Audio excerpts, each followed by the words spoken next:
शेर शाह सूरी ने प्रजा में समानता और बराबरी की मिसाल स्थापित की थी और प्रजा की सहूलत के लिए बहुत सारे कल्याणकारी काम किए। इनमें कई काम काफ़ी महान हैं। इन्हीं में से एक काम बहुत लंबी 2 पक्की सड़कों का निर्माण है, जिनमें से एक आगरा से लेकर मांडू जो चेन्नई के इलाके में है तक जाती है और जो 450 कोस लंबी है, और दूसरी सड़क पंजाब से लेकर सुनार गांव बंगाल तक जाती है और ये 1500 मील तक विस्तृत है। और इनमें विशेष बात यह है कि शेर शाह सूरी ने इन सड़कों के दोनों ओर छायादार पेड़ लगवाए थे और उनके फल यात्रियों के लिए समर्पित थे। इन दोनों सड़कों पर हर 3 कोस पर पक्की सराएं यानी ठहरने के लिए घर, यात्रियों के ठहरने के लिए घर बनाए गए थे और इनमें 2 रसोई बनाए गए थे। हर सराय में 2 रसोई बनाई गई थी, एक मुसलमानों के लिए और एक हिंदुओं के लिए, और आदेश दिया गया था कि धर्म के भेदभाव के बिना हर यात्री की सेवा सरकारी खजाने से की जाए और हर सराय में जान माल की सुरक्षा के ख्याल से पुलिस का इंतज़ाम किया गया था।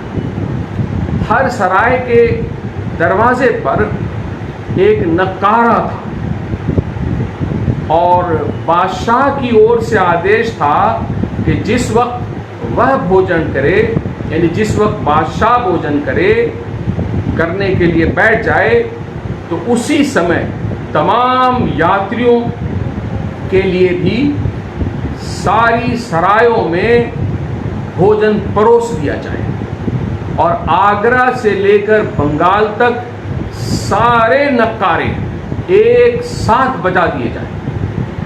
एक दूसरे की आवाज़ सुनकर सारे नक्कारे एक साथ बजा दिए जाएं ताकि सबको मालूम हो जाए कि केवल बादशाह अपने महल में भोजन का आनंद नहीं ले रहा है, बल्कि उसके साथ उसकी प्रजा के गरीब लोग भी भोजन के मज़े ले रहे हैं। ये था शेर शाह सूरी का शासनकाल। बराबरी की एक बेहतरीन मिसाल और लोगों की किसी भी भेदभाव के बिना सेवा भाव की बेहतरीन मिसाल, और बराबरी की ये शिक्षा इस्लाम की ऐसी विशेषता है कि इसने सभी प्रकार के भेदभाव को मिटा दिया, जात पात के बंधन से लोगों को मुक्त करा दिया, काले गोरे का अंतर मिटा दिया, इंसान को गुलामी और दास्ता के बंधन और उसके जंजीरों से आज़ाद करा दिया।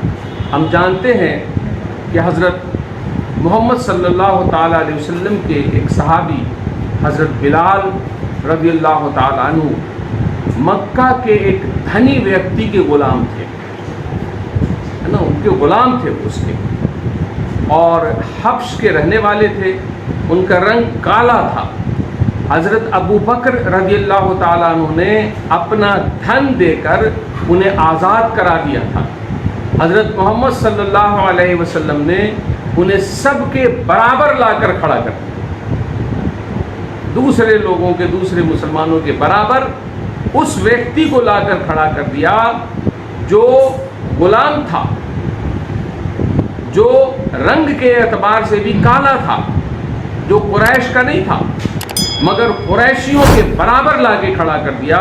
और हज़रत मोहम्मद सल्लल्लाहु अलैहि वसल्लम ने जब अज़ान देने की बात हुई तो हज़रत बिलाल रज़ियल्लाहु ताला अन्हु को अज़ान भी देने के लिए खड़ा कर दिया। सबसे पहले हज़रत बिलाल रज़ियल्लाहु ताला अन्हु को अज़ान देने का हुक्म दिया।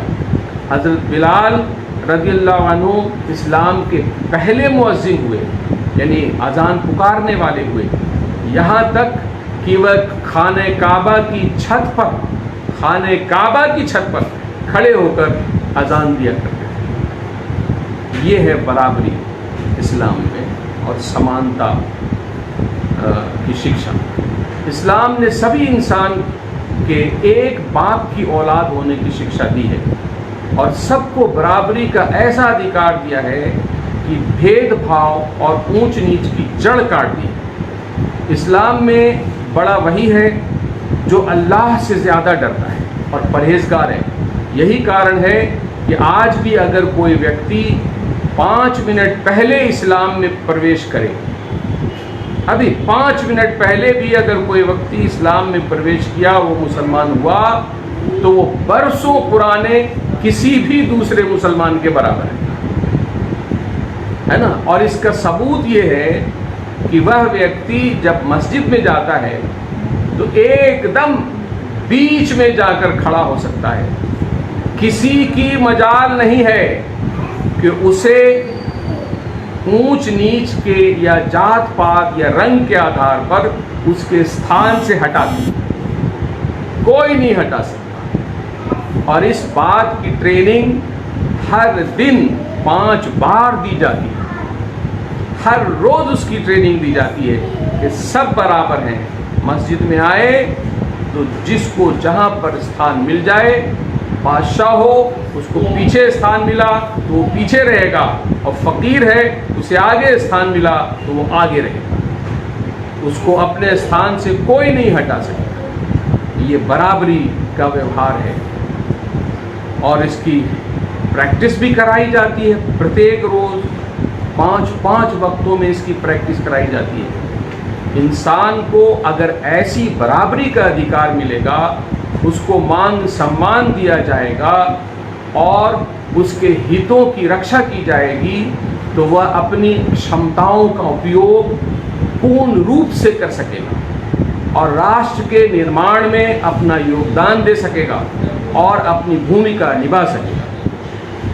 भारत के प्रधानमंत्री मोदी जी ने गंदगी दूर करके नए भारत के निर्माण का आह्वान किया है। इससे अच्छी और क्या बात हो सकती है? ये तो निहायत अच्छी बात है, बेहिसाब अच्छी बात है। इस्लाम ने भी गंदगी को समाप्त करने और सफाई अपनाने का आदेश दिया है। इस्लाम के अनुसार सफाई आधा ईमान है, सफाई को आधा ईमान करार दे दिया गया है।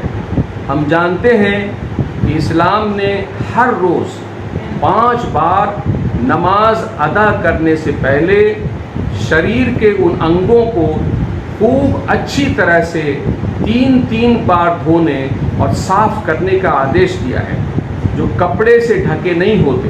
यानी इस प्रक्रिया को वुज़ू करना कहा जाता है, जो इस्लाम की शिक्षा की विशेषता है। प्रत्येक दिन 5 बार ऐसी सफाई करने के बाद गंदगी कहाँ रह पाएगी? गंदगी तो भाग जाएगी, दूर हो जाएगी। इस संबंध में कुरान में आदेश है, ऐ ईमान वालों, जब तुम नमाज का इरादा करो, अपने चेहरों और अपने हाथों को कुहनियों तक धो लो और सर का मसह करो और अपने पैरों को टखनों तक धो लो। वैज्ञानिकों एवं स्वास्थ्य विशेषज्ञों ने वुज़ू की बहुत प्रशंसा की है और इसके स्वास्थ्य संबंधी फ़ायदे भी गिनवाए हैं। इस्लाम ने शिक्षा दी है कि हम अपने कपड़ों को, अपने घरों को और अपने आस-पास को साफ़ सुथरा रखें। हज़रत मोहम्मद सल्लल्लाहु अलैहि वसल्लम ने हाथों और दांतों की सफाई पर विशेष बल दिया है। आपने खाने से पहले और खाने के बाद में हाथ धोने की आज से 1400 साल पहले ताकीद फरमाई है। आज से 1400 वर्ष पहले ही आपने कहा कि जो कोई चिकनाई युक्त भोजन खाने के बाद हाथ धोए बिना सो जाता है, वह बीमारियों को निमंत्रण देता है, जिसके लिए वह स्वयं जिम्मेदार है। आपने सोकर उठने के तुरंत बाद अच्छी तरह हाथ धोने का भी आदेश दिया है और कहा है कि कोई नहीं जानता कि नींद की अवस्था में उसके हाथ कहाँ कहाँ फिरते हैं। अरब के बदबू प्रायः रास्तों में ठहरे हुए पानी में और छायादार जगहों पर शौच और पेशाब किया करते थे। हज़रत मोहम्मद सल्लल्लाहु अलैहि वसल्लम ने मुसलमानों को ऐसा करने से सख्ती से मना कर दिया है। हदीस की पुस्तकें मुस्लिम शरीफ और अबू दाऊद शरीफ में एक हदीस है कि हज़रत मोहम्मद सल्लल्लाहु अलैहि वसल्लम ने फरमाया, उन बातों से बचो जिसके कारण लोग तुम पर लानत भेजें, अर्थात तुम्हारी निंदा करें। लोगों ने पूछा कि वह कौन सी बातें हैं, तो आप सल्लल्लाहु अलैहि वसल्लम ने फरमाया, रास्तों में या छायादार स्थानों पर शौच करना।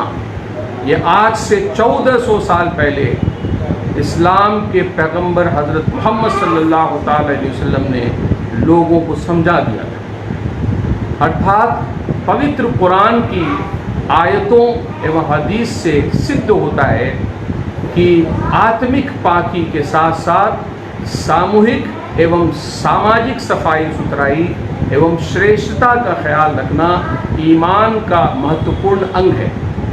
आज अगर मुसलमानों के घरों और मोहल्लों में सफाई सुथराई में कमी नज़र आती है और उनकी बातचीत, खाने पीने और रहन सहन में और उसके सलीके में कमी नज़र आती है, तो यह सब उनके कुरान और सुन्नत से दूर होने का नतीजा है।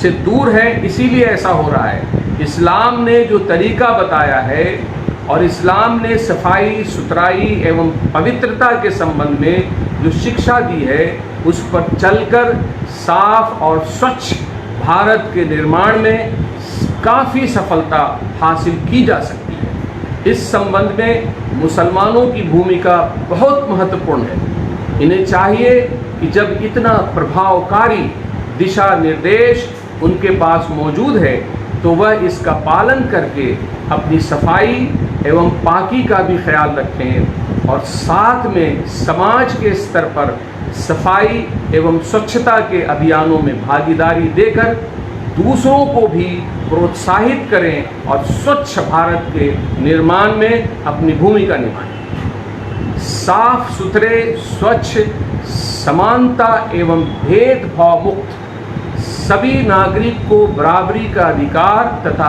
अवसर प्रदान करने वाले और न्याय पर केंद्रित शासन व्यवस्था वाले भारत के निर्माण के साथ शिक्षा, स्वास्थ्य एवं चिकित्सा तथा विज्ञान एवं टेक्नोलॉजी के विकास की आवश्यकता होगी।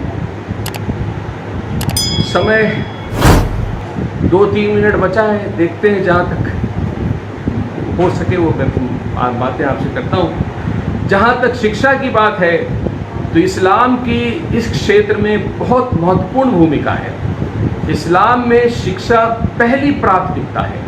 पवित्र कुरान के अध्ययन से पता चलता है कि अल्लाह ने अपनी सृष्टि में सबसे उच्च स्थान इंसानों को ज्ञान रखने की विशेषता देकर ही प्रदान की है। यहाँ तक कि ज्ञान के कारण ही फरिश्तों से भी ऊंचे स्थान पर मनुष्यों को रखा गया है और सब कुछ इंसान की सेवा के लिए बनाया गया है। इस्लाम में शिक्षा के महत्व को देखें तो हमें पता चलता है कि जब हज़रत मोहम्मद सल्लल्लाहु अलैहि वसल्लम पर अल्लाह की ओर से वही का उतरना प्रारंभ हुआ और कुरान उतरने की शुरुआत हुई, तो सबसे पहला शब्द था इक़रा। और इक़रा का अर्थ होता है पढ़ो या पढ़िए, अर्थात इंसानियत की भलाई के लिए अल्लाह की तरफ से जो पहला शब्द था वह शब्द था रीड, पढ़ो, पढ़िए। इससे इस्लाम में शिक्षा प्राप्त करने के महत्व को समझा जा सकता है। हज़रत मोहम्मद सल्लल्लाहु अलैहि वसल्लम ने कहा है कि हर मुसलमान पुरुष और महिला पर शिक्षा हासिल करना फ़र्ज है। उन्होंने यह भी कहा कि शिक्षा प्राप्त करो माँ की गोद से कब्र की गोद तक, और शिक्षा प्राप्त करने के लिए दूर दूर की यात्रा करने का भी को भी प्रोत्साहित किया। और यहाँ तक कहा कि शिक्षा प्राप्त करने के लिए चीन भी जाना पड़े तो जाओ, अर्थात शिक्षा कहीं भी मिले उसे प्राप्त करो। कुरान और हदीस की शिक्षा और इस्लामी ज्ञान के अतिरिक्त विज्ञान एवं प्रौद्योगिकी की शिक्षा हासिल करने की ताकीद की है। आप देखेंगे कि इस्लामी वैज्ञानिकों ने विज्ञान एवं चिकित्सा के क्षेत्र में बड़े बड़े कीर्तिमान स्थापित किए हैं। समय खत्म हो गया है, एक नाम लेकर मैं अपनी बात को खत्म कर दूंगा, वो हमारे भारत में ही है। हम भारत के पूर्व राष्ट्रपति श्री APJ अब्दुल कलाम का नाम जानते हैं। वो ऐसे मुसलमान थे जिन्होंने साइंस की शिक्षा में मेहनत की, योगदान दिया और भारत में मिसाइल बना दिया और भारत के मिसाइल मैन बने। और उनके इस कीर्तिमान से, इस सेवा से भारत सुरक्षा के क्षेत्र में दुनिया के बहुत सारे मुल्कों से आगे निकल गया। इस तरह अगर वातावरण अनुकूल बनाया जाए और सबको बराबरी का अवसर दिया जाए, सबके हितों की सुरक्षा किया जाए, तो भारत में इस्लाम और भारत के मुसलमान भारत की तकदीर बदल सकते हैं।